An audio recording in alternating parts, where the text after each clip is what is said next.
Hello, I'm Kate Miller-Heidke, and I'm going to be taking over Rage all night long, so stick around. Hello, wild child.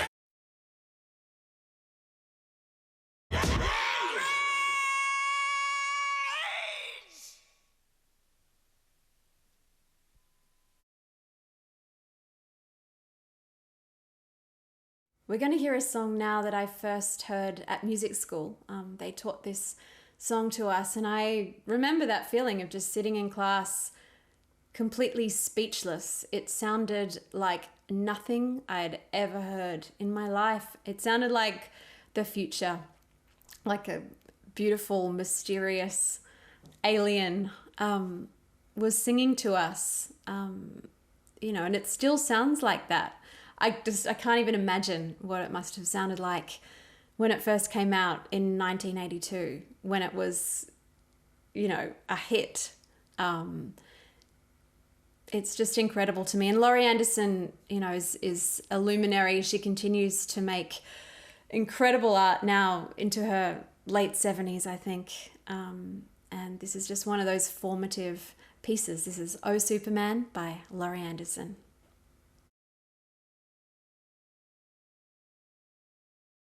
The next song we're going to hear is called Song to the Siren by This Mortal Coil. This is a band that I've just recently started really getting into, and a lot of their songs are quite demonstrative and, soprano and theatrical, which I love, obviously, but this one has this kind of really beautiful and delicate restraint that I find quite mesmerizing, actually, and I really love her voice. This is Song to the Siren by This Mortal Coil.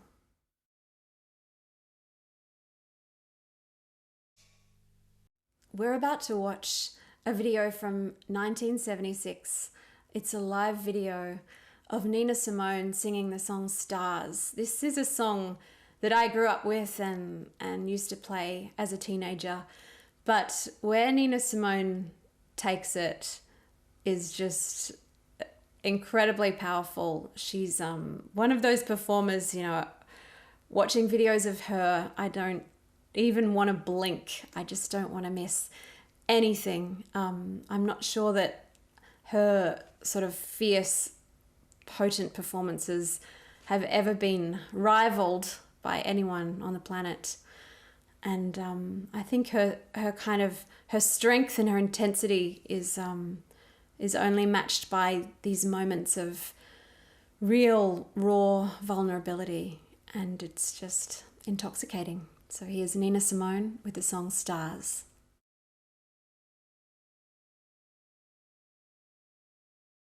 Hello, my name's Kate Miller-Heidke, and you're watching Rage.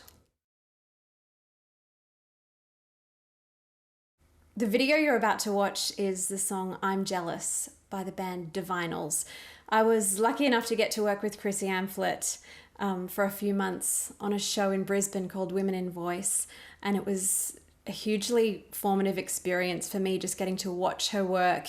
I will never forget seeing her waiting backstage to go on every night. She would just lift her skirt all the way up so you could see her undies, and she would just have this completely focused, fierce expression on her face and just walk onto the stage and channel this amazing rage and power. It was totally thrilling to watch.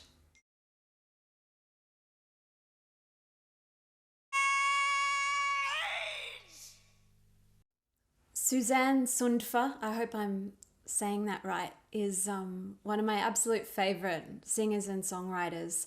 Her live album Music for People in Trouble was a total beacon of hope, a sort of life buoy for me during the long Melbourne lockdowns where I was worried I'd forgotten what live music was. Just the power of it. I think she's ingenious, brilliant, and this is her song Fade Away.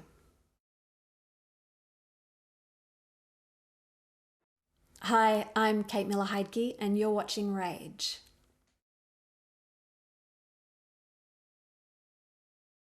I've always been interested in the craft of writing pop songs. It's like this eternal quest to try to create the perfect pop song. And I think arguably this one could be a contender. It's Call Your Girlfriend by Robyn. For me, Robyn is really the queen of this particular kind of pop music. This is also a textbook example of that kind of happy, sad thing that pop music does so well, where you've got a song that is ostensibly happy on the surface, but as soon as you listen to the lyrics, you know, you realize there's quite a lot of serious emotion, and it's these two kind of conflicting forces that create something really powerful and memorable for me. I love the video too. I love her dancing. So here's Call Your Girlfriend by Robyn.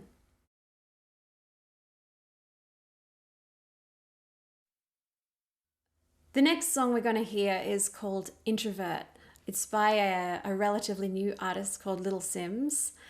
And I find this whole song and this video incredibly striking. It's almost operatic, the drama of it. It starts that way anyway, with this sort of bombastic orchestral thing. And then it goes into this kind of really tangled, dense inner monologue. And it examines something that I think is utterly fascinating. But just the structure of the song, it's sort of in 3 or 4 acts. It's like its own miniature opera. It's a bit of a roller coaster ride of emotion, and I love it. Little Simz, Introvert.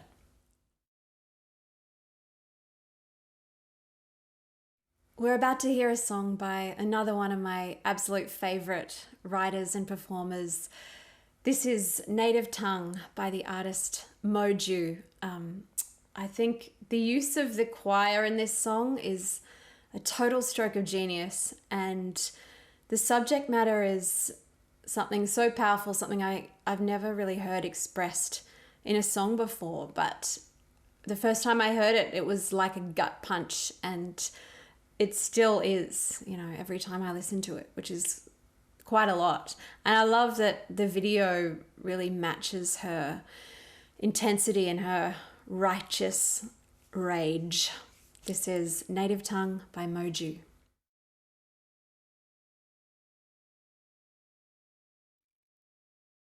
Hello, my name's Kate Miller-Heidke, and you're watching Rage. The next video we're going to watch is the song Girls on the TV by Australian artist Laura Jean. I've been a huge fan of Laura Jean for a long time, ever since her early folky stuff. But a few years ago she came out with this pop record and sort of totally reinvented herself, and it's just the most gorgeous, sophisticated, mesmerizing pop music. And I just love this song and this video. Laura Jean, Girls on the TV. The next song we're going to hear is the absolute classic. It's The First Time Ever I Saw Your Face by Roberta Flack. I still remember the first time ever I heard this song. My mum had it on vinyl, and just remember sitting on the floor, putting it on and just being gobsmacked. Just how can a song be this beautiful and this moving and this perfect? I think Roberta Flack's performance can only be described as godlike, basically. Those melismas in the vocal melody, you know, they stab me in the heart to this day. It's like she's channeling the divine. And the structure of the song too, I think, you know, it's so simple, but the symmetry of it feels almost mythological. I think this could be a contender for the most perfect song ever written about falling in love. This is The First Time Ever I Saw Your Face by Roberta Flack. The next song we're going to hear is by the incredible Casey Chambers. I was lucky enough to get to sing with Casey a few years ago when she was inducted into the Rock and Roll Hall of Fame. And she sang this song, and it was just one of those electric moments. I don't think anyone in the audience drew breath for the entire song. Our jaws were just all on the floor. Casey's an inspiration, and I think what she does has this incredible strength and authenticity about it. And this is her extremely powerful feminist anthem, Ain't No Little Girl.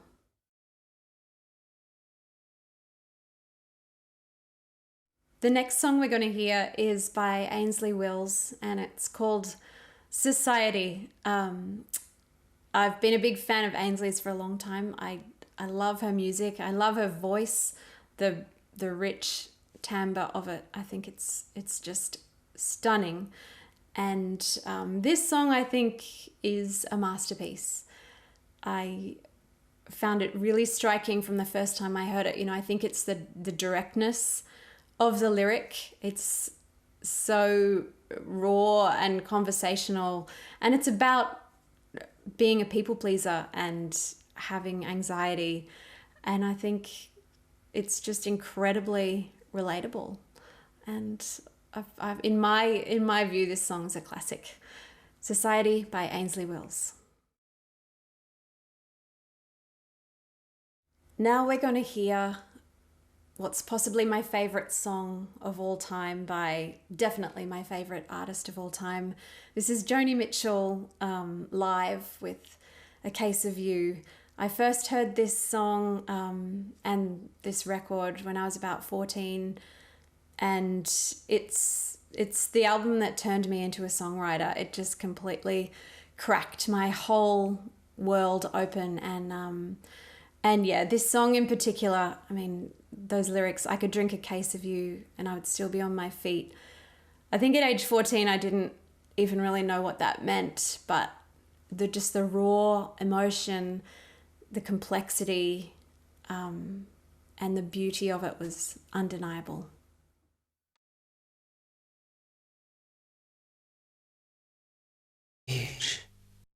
My name's Kate Miller-Heidke, and you're up late with me watching Rage.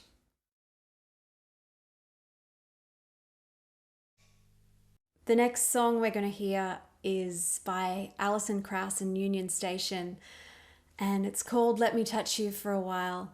I put this song in because when people ask me who my favorite singer is on the planet, I usually have to say Alison Krauss. I'm just, fascinated by her artistry and what she can do with her voice. And I love her collaboration with Union Station. I actually prefer their live stuff to anything they've done in the studio. It's one of my great life dreams to see them play together live one day. But in the meantime, please enjoy the immaculate voice of Alison Krauss with Let Me Touch You for a While, which I'm including despite the fact that it has a grammatical error in the title. That's how much I love it. Hello, I'm Kate Miller-Heidke, and we have been watching some of my favorite songs and videos. Now we're going to watch some of mine. First we're going to kick it off with a song called Deluded.